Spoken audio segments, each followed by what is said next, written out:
Hey, what's up, what's up, what's up, what's up, what's up, what's up, what's up? Did I say what's up? Gracious good morning to you good people. It's your girl KB. You know what I do and you know why I do it. It is Wednesday morning. It's 3:16 in the a.m. and it's July 22nd. Man, I want to tell you that the working girls were out in full effect this morning. Yes, I took the same route that I took yesterday when I first encountered said ladies.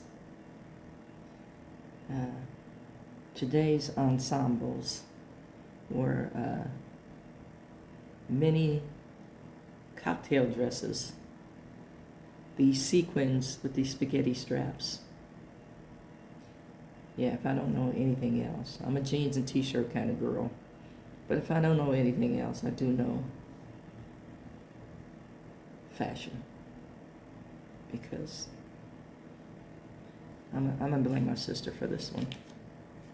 And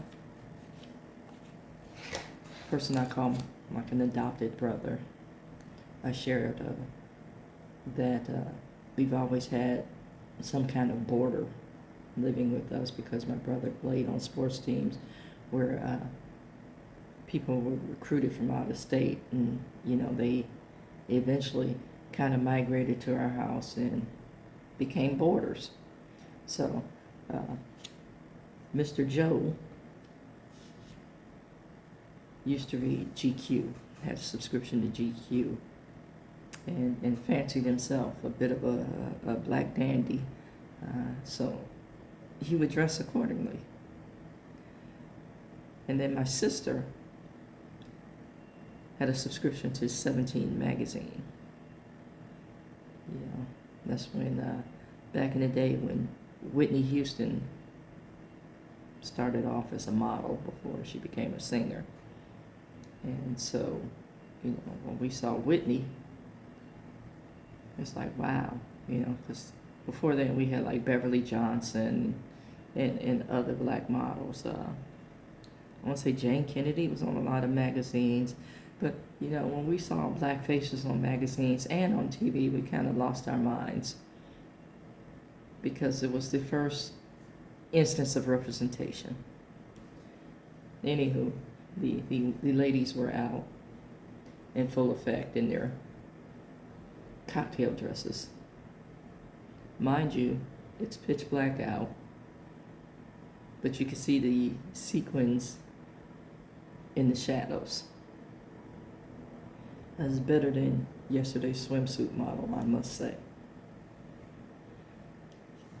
Anywho, let me just get to my point. And some of you are going to recognize what I'm talking about right off the bat, and I'll have to go into explanation for a good number of folks. And I'm going to say I have to go into explanation because people are going to act like they don't know what I'm talking about because it identifies them. Okay.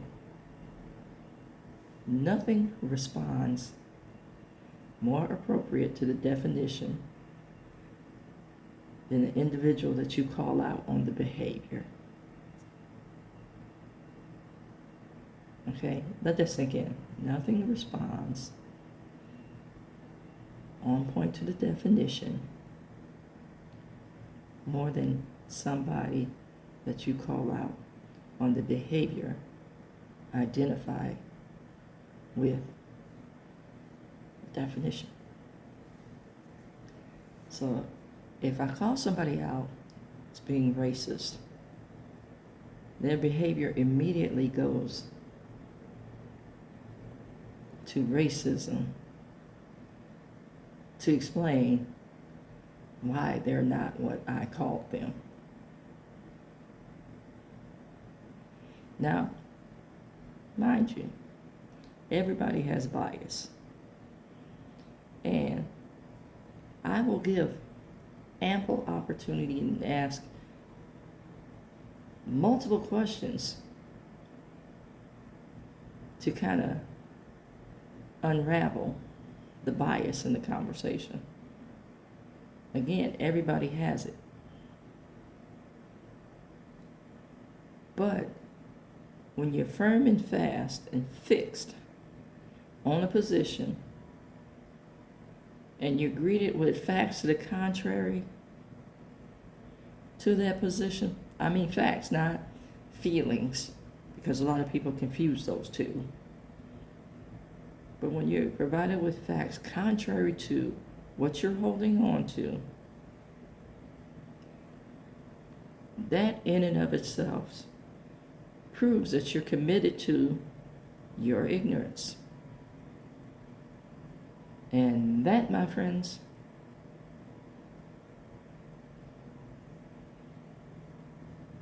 you figure it out.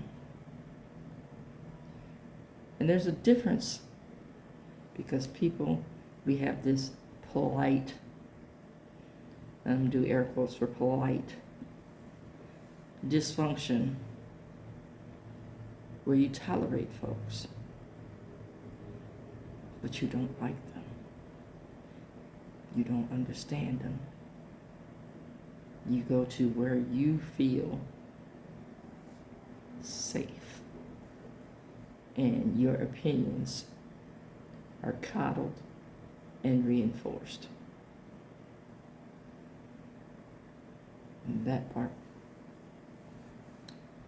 And I'm going to attempt to stay centered on just the racism piece, because there's other kind of commitments to behaviors that people don't want to be called out on. And I know mine is, I can call mine out. Mine is my hair trigger temper. And it's present because I don't suffer fools well. What makes them foolish? Again, their commitment to a position that's, I want to say, not fair, not compassionate, not empathetic. Yeah, the commitment to narcissism, the commitment to entitlement, and the rest of the world be damned. Okay? So, racism. And I'm going to share this, and I've shared it before. There's nothing worse than a self-loathing Black person who has bought into and married to the tropes that have been hurled at them over a period of time. That development of Stockholm Syndrome, if you will. Because then you begin to project what you hold internal on your peer group.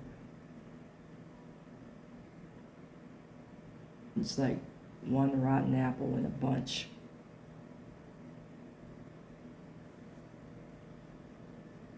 I want you to think about what you're doing and how you identify in the harvest.